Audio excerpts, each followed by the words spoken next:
Hi, I'm Mike from the School of Self Reliance, and today we're going to talk about the best knives for under 50 bucks, or exactly 50 bucks. And really, there's only a couple. One of the things I was struck with was the fact that there really are very few knives out there that are decent for under 50 bucks. And so the choices are a little bit on the limited side. But I thought I'd bring you a couple of my picks of things I think are really worth the money for under 50 bucks. And there's one overall winner out of this that if I only had 50 bucks to spend, it's the knife I would buy. But let's get started with this. The Buck Selkirk. This knife isn't made out of the steel that I'd like to see it made out of, but it's decent. And it holds a good edge, it does a good job, it comes with a nice sheath, and this is a massive departure for Buck from what they normally make. And this little knife just feels good in the hand. It really feels comfortable when you're working with it. And I like this sheath, and I like this little ferrocerium rod attachment that they've put on here. This is kind of nice. I enhanced it with a little bit of shot cord. But this knife, this is something, if I were hiking the Appalachian Trail, I would take this with me. If I were going out eco-trekking, in a public kind of woodland for the day, this is what I would take with me. If I were going out fishing for the day with my kid and needed a small belt knife, this is what I would take with me. It may not be my first go-to survival knife, but for those types of purposes, this little knife is pretty good. Like I said, it's easy to sharpen. It takes and holds a good edge, and it really does do a nice job on everything that it does. And it's got good control, it feels good in hand, there's no hot spots to me. So I like this, and its overall build quality is pretty good. I would tell you this, because this knife, I haven't sharpened it since I got it from the factory. I have another one that I have sharpened and used. When you first get it, it's factory edge. It needs sharpening. Pretty good. It really does. But this is a good knife. It really is. It's not bad for the purpose. Now next, this knife has gotten rave reviews all over. And it's the Schrade SCHF 42. I like this knife. I like the way that it's designed. The belt sheath that comes with it is of pretty good quality, but I would prefer some other kind of material, a plastic or a Kydex or something like that, but this isn't bad for what it is. And this is about 42 bucks. Now, this one, the bevel, the way that it's ground side to side was a little bit uneven at the tip. I didn't like that, especially not for the 42 bucks, but this one was provided to me, and it's a pretty good knife. It does cut, it does a nice job. It does the work that you ask it to do. And as far as controllability, this knife is super controllable. Some people don't like recurves. Me, I don't mind. But it cuts extremely well. And it too needs sharpening out of the box. I've been using this one for a while, and I have put an edge on it, and it does pretty good. Some people say a recurve's hard to sharpen. I don't find it as hard to sharpen as some. But this knife, this is not a bad choice for the money. I think you could do a lot worse.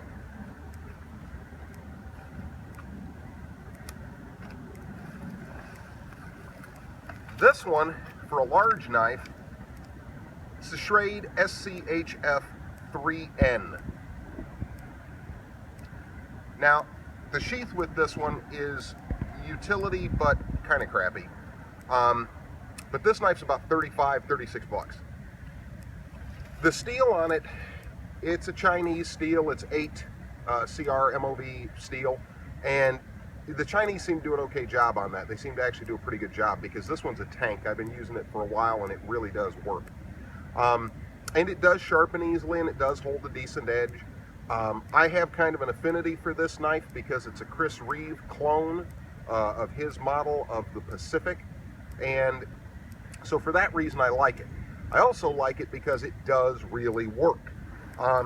It's a big, heavy knife, and you know, it chops well. It does feel pretty good in the hand. It has a lot of the fighting knife in it, rather than the outdoor knife, but it would make a decent survival knife. And it's actually surprisingly controllable. And you can sit and get good shavings all the way to the tip with this knife. You know, I can sit here and get shavings and feathers all day long. So this is one I would recommend if you really only have about, less than 40 bucks to spend. But that's not what this one's called. It's called 50 bucks, best knife for 50 bucks. This one, I had problems with its big brother. Now I've had this one ever since. It's the Schrade SCHF 52, or is it the 51? It's the 51, sorry. And the 51 here, it's got a 5-inch blade. I have used this one quite a bit. I've had no trouble with it. I did everything with it that I did with all the other Schrade knives, and this one hasn't given me any trouble. Now, so, as much as I've used it, I do like it. I actually like these TPE handles. They're very good. They don't have any hot spots, and the knife seems to work very well. Again, it is controllable and works well for all of the small tasks that you might want, and it's got that nice finger choil so that you can get right up there, and we could sit here and curl this whole stick into small tiny feathers. All day long we could do this, and it'll do a nice job, and it'll feel comfortable while you're doing it. All right, this one is the Gerber Prodigy. Fine edge. This one does not have serrations. Normally, for years, they made the Prodigy with only, a partially serrated blade. But this one is a fine edge. That was absolutely the best move Gerber could have done with this knife. About 6 months ago, I started seeing these show up at Walmart and on Walmart.com. I haven't seen them anywhere else, by the way. Just those two places. And this knife, I've always liked this knife. Hated the serrations. This made it a winner. The sheath on this one, excellent. It's exactly like the LMF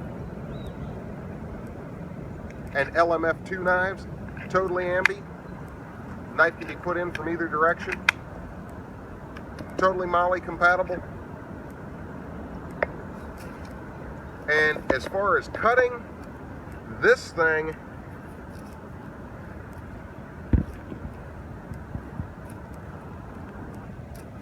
you could not ask for nicer work.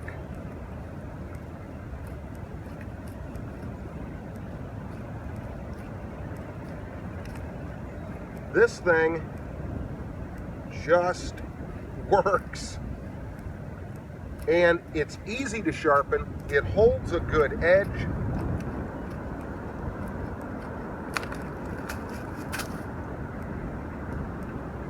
And it is just absolutely a fabulous little knife. This handle is extremely comfortable.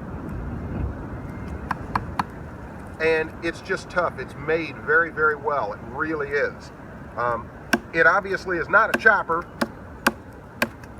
but I can get something done with it. But this, if I had to pick one knife for 50 bucks, this is it. I would buy this. If I had 50 bucks to spend, this is what I'd spend it on. Because this is just good, good, good from one end to the other. And my second choice in this, if I needed a larger knife, it'd be this one, the SCHF 3N. I'd buy that for the 35, 36 bucks. Like I said, trekking out in the woods, this isn't bad, and it, you know, it really is appealing in the way it looks, this buck Selkirk. But again, this is the one I'd take. I wouldn't take any other. If I were picking one, this would be it. And that goes completely against my 7-inch blade knife philosophy that everybody who watches this channel has become accustomed to. But this is a fabulous knife. This thing just works. It's nice in every respect, and you get more than 50 bucks worth out of this knife. And with the fine edge, not the serrations, this becomes a really, really usable tool. So I really like it. I really do. If I had 50 bucks to spend, this is $42 to $43. I'd buy this every day of the week. You know, this, okay, it's about 38 bucks. I'd still buy this. I really would.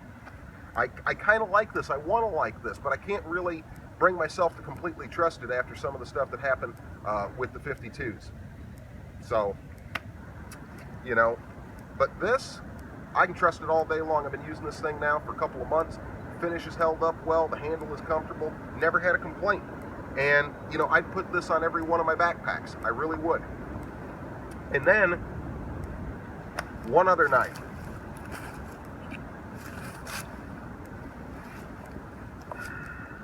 The Mora Army Companion. It's like 12 bucks. And it works. It works in every conceivable meaning of the word. It works well, it stays sharp, you can do fine work with it, it costs little to nothing. If you lose it in the creek, nobody cares. You buy another one, you move on. It's stainless. A lot of people are going to say, oh no, it has to be high carbon. Well, if you've got a high carbon knife, don't worry about it. You can carry stainless backup. This one, I process food with it. I do feather sticking with it. I build small traps. I do fine work. If I fillet fish and scale them out of the river or out of the lake, I do it with this. I rinse it off in the water. I don't think much about it. I shake it off. I stick it back in its sheath. That's as much maintenance as I give it. Every once in a while, I touch up the edge, and I keep on using it. And you can see this thing, no effort. It will hold a surgical edge. And I really wanted to hate this knife. I really wanted to hate Moras in general when I first saw them. I mean it, I did. And I even resisted these knives for the longest time. This one, I've got one in every one of my backpacks. I love them to death. They're great value. They do everything that they're asked. They give you 30 bucks worth of material, maybe 40 bucks worth of value, and they do it for $10 or $12, $13. That's unbeatable in today's society. So this little knife, it's a really, really good investment. But best knife under 50 bucks, the two winners right here, as far as I'm concerned. These are some of the better knives that are out there for under 50 bucks, and you can always fall back on a Mora. So anyway, I hope you liked the video. Remember, check them out. Fine edge, you're gonna love this knife, I promise. The Prodigy and fine edge, you'll love it. And also the strong arm, the Gerber strong arm, because that one's basically the same knife with an updated sheath and an updated handle, but the exact same blade. But anyway, I hope you liked the video. I'm Mike from the School of Self Reliance. Thanks for watching. Like our videos, share our videos, and we'll see you later.